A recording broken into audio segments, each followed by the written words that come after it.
In this video demonstration, we will explore how an ASD tug maneuvers. An ASD tug will use units that can rotate 360 degrees and apply throttle.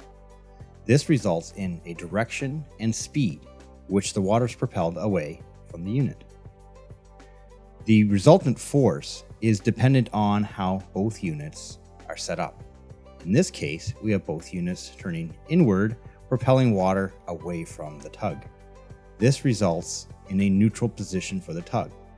It doesn't go forward and it doesn't go aft because both of the forces cancel each other. Now we're going to open up the tug. We're going to open it up to about 60 degrees of azimuth. And at 60 degrees of azimuth, once we continue the simulation, they will turn and they're going to now start to produce a forward movement. Now we're getting up to about half of a knot of forward movement. As the tug starts to gain speed, we can then choose to open up the tug even more. In this case, we're going to put it up to 30 degrees of azimuth for both units. Once set, we'll start the simulation again. And we'll notice that our tug will start to gain speed as the units rotate more in a forward and aft direction. So now we're getting up to about a knot, just under a knot and a half. If you want to now check that speed, you can go back to the neutral position by putting both units directly inward. They will rotate and now start to propel water away from the vessel. Now the tug is going to slow down in speed. As you can see, it's just under a knot now. If you find that you're not slowing down quick enough, you can then rotate both units so that they're propelling water in a aft direction. In this case, we're going to set both units to about 30 degrees abaft of the beam.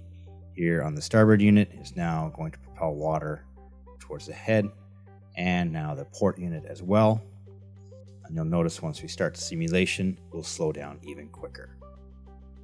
To examine this further, let's take a top-down view of what we're looking at.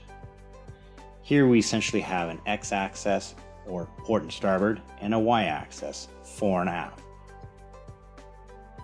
As we adjust the port and starboard unit, we adjust both the direction and the speed, which we can produce a thrust away from the tug.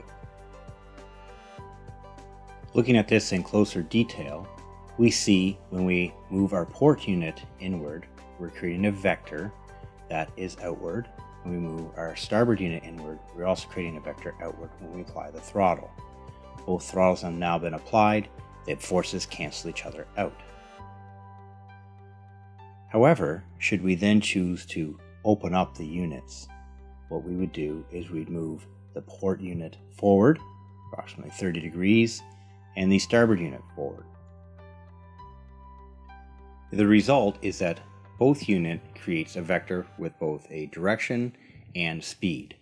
The lateral forces will cancel each other out, whereas both forces pushing the tug ahead would be added together, creating a resultant force. So what we'd do is we'd take away the two lateral forces, and then we'd add the two forces that would be together, pushing the tug ahead.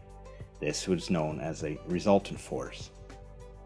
If we're then to open up the throttle even more, by say putting it to just 30 degrees off of direct ahead and stern, we've now reduced the amount of port and starboard thrust and increased the amount of thrust fore and aft.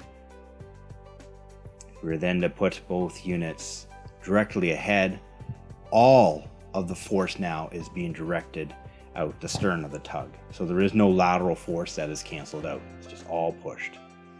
And then if we want to stop the vessel, we'd put them both inward, and all the thrust now is to port and starboard, which then would cause them to quickly cancel each other out and slowing down the tug. This concludes the video demonstration for ASD maneuvering. The key takeaway is that units are going to create a thrust. This is both direction and speed. Together, these will determine how the tug maneuvers in the water.